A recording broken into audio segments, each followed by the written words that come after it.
In this video, I'm going to demonstrate JOSM's way accuracy mode. Now, the way accuracy mode is a tool for improving the accuracy of a way. So, for example, to make it match a more accurate source. Now, for this demonstration, I'm going to use a section of Rocky Mountain National Park in Colorado in the United States. For those of you familiar with the area, this is Bear Lake Road. That's the Bear Lake trailhead, Bear Lake. And there's a trail that goes up here to Flat Top Mountain. And then you go over the Continental Divide to this North Inlet Trail. And that's the trail that I'm going to use for this demonstration. So I'm going to zoom in to this area and I'm going to download some data. Okay. Now let's turn on some imagery other than the OpenStreetMap tiles.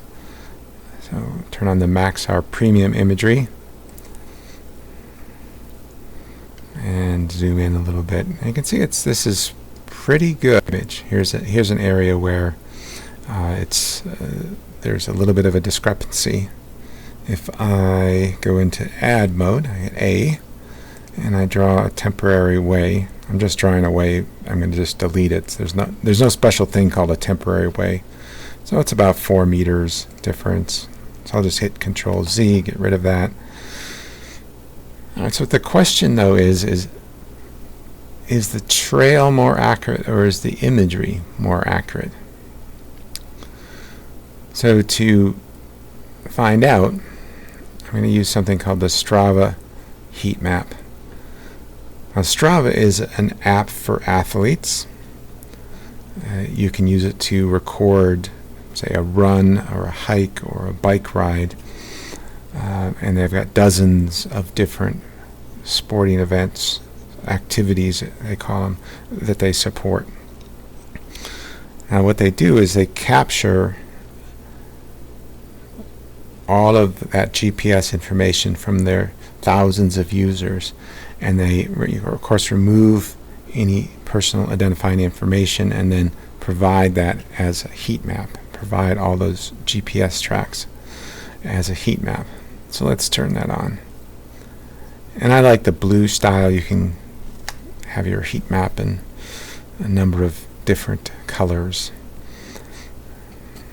So you see this, the trail is actually already probably more accurate than the imagery. But let's fine tune it. So I'm going to go into way accuracy mode, and to do that I hit W on the keyboard. Oh, there it goes. You see the cursor changes to a little white arrow with red outline, and then a little way, if you will, a couple line segments, again with nodes and the way itself kind of outlined in red.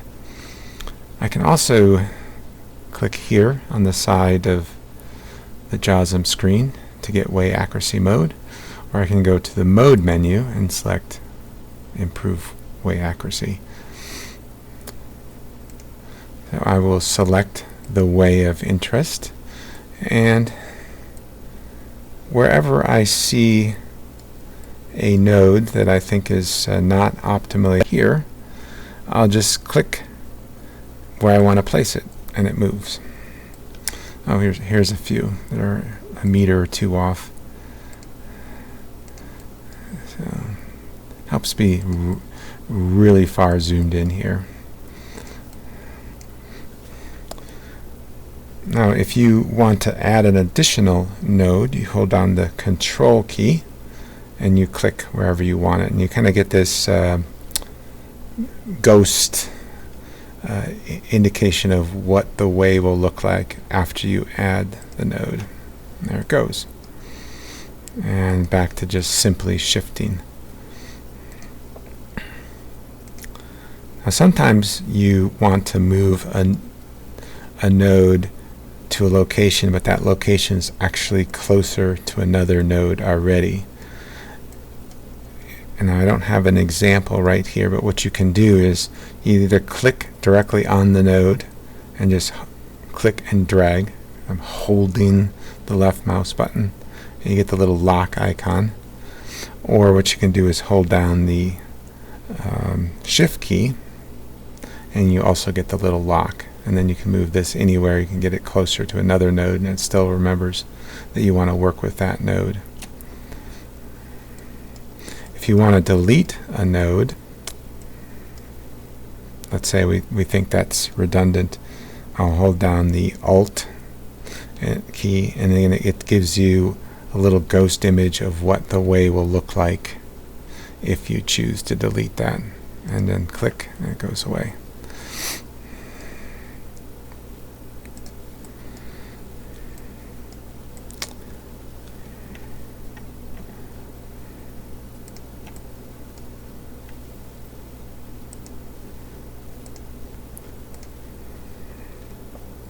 There's a lot more work here to do on the North Inlet Trail. Again, even going into this, it looks very good, but I think that's enough to demonstrate the way accuracy mode.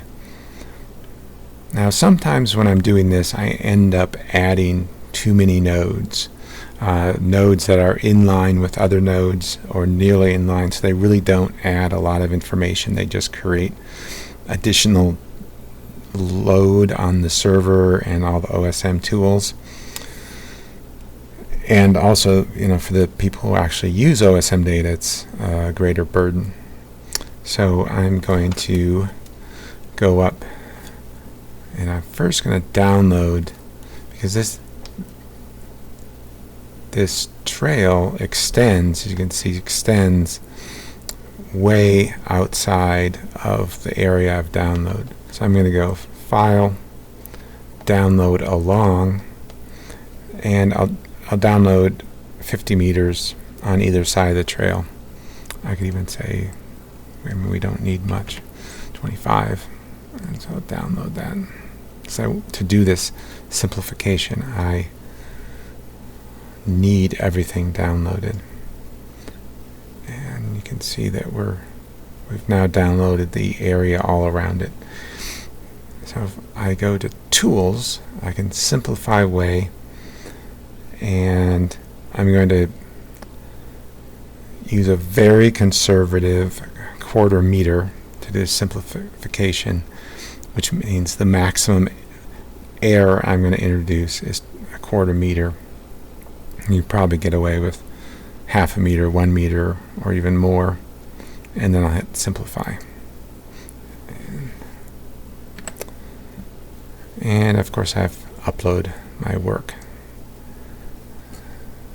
So we have a change set comment, aligned trail to Strava global heat map, more work to do. My source is the Strava global heat map. Upload.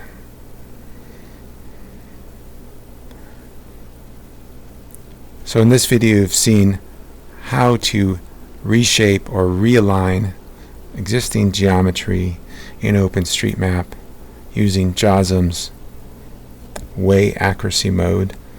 You've also seen how to download all of the area around a selected way, and then how to simplify that to remove nodes that really don't add much value or don't add a lot of accuracy because they're in line or nearly in line with their neighbors.